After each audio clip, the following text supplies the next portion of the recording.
অনেক দিন থেকেই আমার একটা পাহাড় কেনার শখ, কিন্তু পাহাড় কে বিক্রি করে তা জানি না।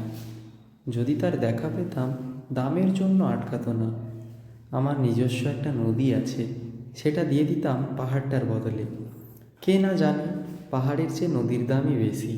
পাহাড় স্থাণু, নদী বহমান, তবু আমি নদীর বদলে পাহাড়টাই কিনতাম, কারণ আমি ঠকতে চাই।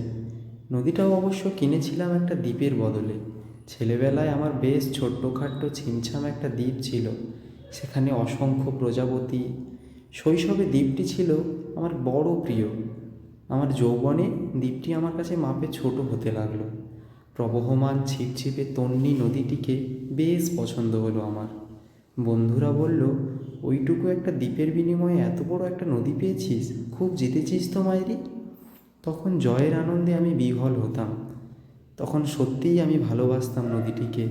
নদী আমার অনেক প্রশ্নের উত্তর দিত, যেমন, বলো তো আজ সন্ধেবেলা বৃষ্টি হবে কি না। সে বলতো, আজ এখানে দক্ষিণ গরম হাওয়া। শুধু একটি ছোট্ট দ্বীপে বৃষ্টি, সে কি প্রবল বৃষ্টি, যেন একটা উৎসব। আমি সেই দ্বীপে আর যেতে পারি না। কে জানতো, সবাই জানে শৈশবে আর ফেরা যায় না। এখন আমি একটা পাহাড় কিনতে চাই। সেই পাহাড়ের গায়ের কাছে থাকবে গহন অরণ্য। আমি সেই অরণ্য পার হয়ে যাব, তারপর শুধু রুক্ষ কঠিন পাহাড়। একেবারে চূড়ায় মাথার কাছে, খুব কাছে আকাশ। নিচে বিপুলা পৃথিবী, চরাচরের তীব্র নির্জনতা। আমার কণ্ঠস্বর সেখানে কেউ শুনতে পাবে না। আমি ঈশ্বরে মানি না, তিনি আমার মাথার কাছে ঝুঁকে দাঁড়াবেন না।